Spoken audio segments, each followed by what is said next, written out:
Imagine a young child at school witnessing an act of bullying. The child instinctively feels the act is wrong. But why? Where does this sense of right and wrong come from? Ever pondered about what makes an act right or wrong? Where does morality come from?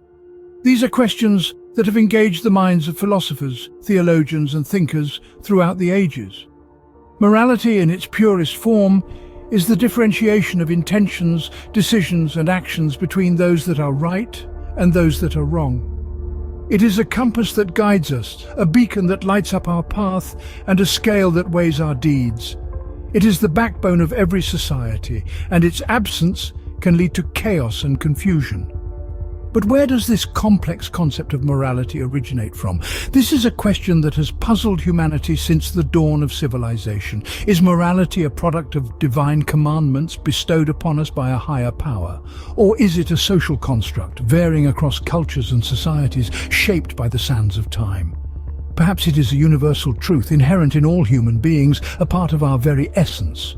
Throughout, various schools of thought have presented contrasting views on this enigma.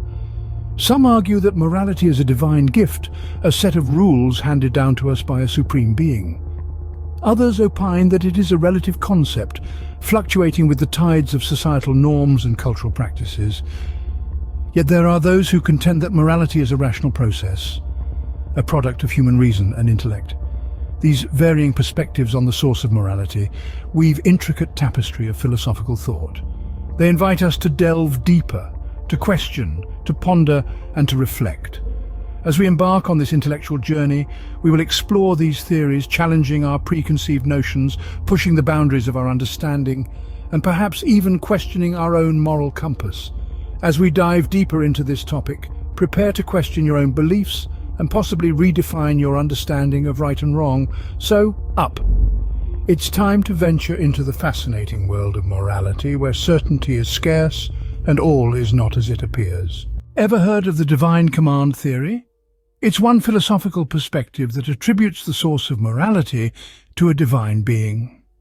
The divine command theory posits that what is morally right or wrong is determined by divine commands. In other words, if a divine entity declares an action to be good, it becomes morally right.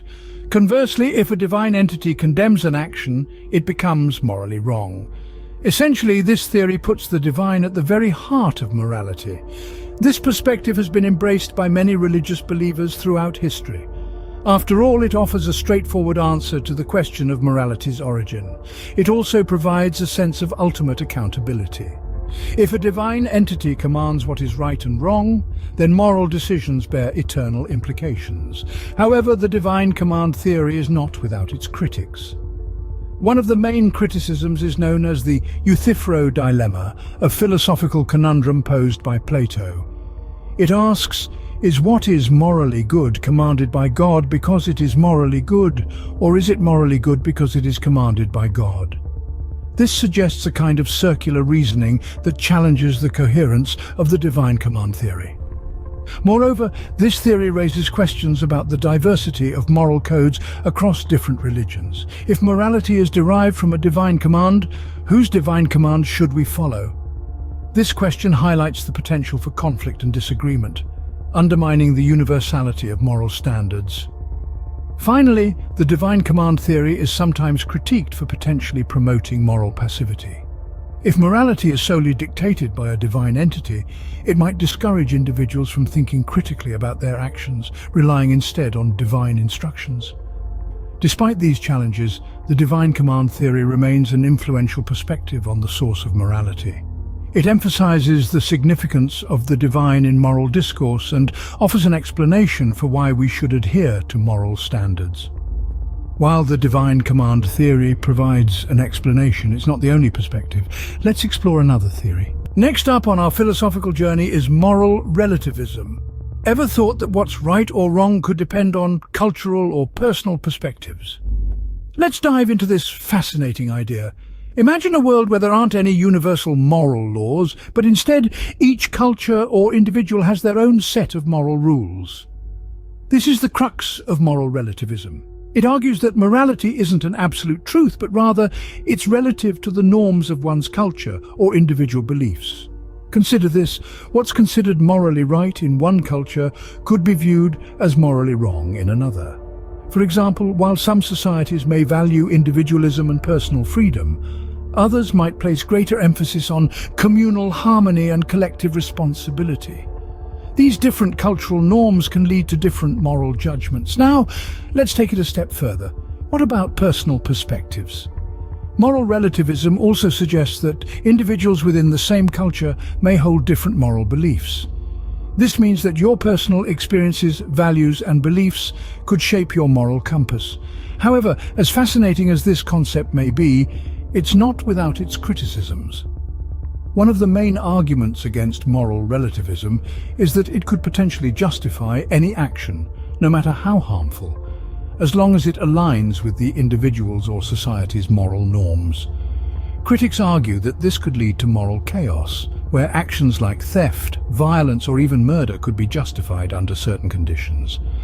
Furthermore, if morality is truly relative, then how can we judge the moral practices of other cultures or individuals?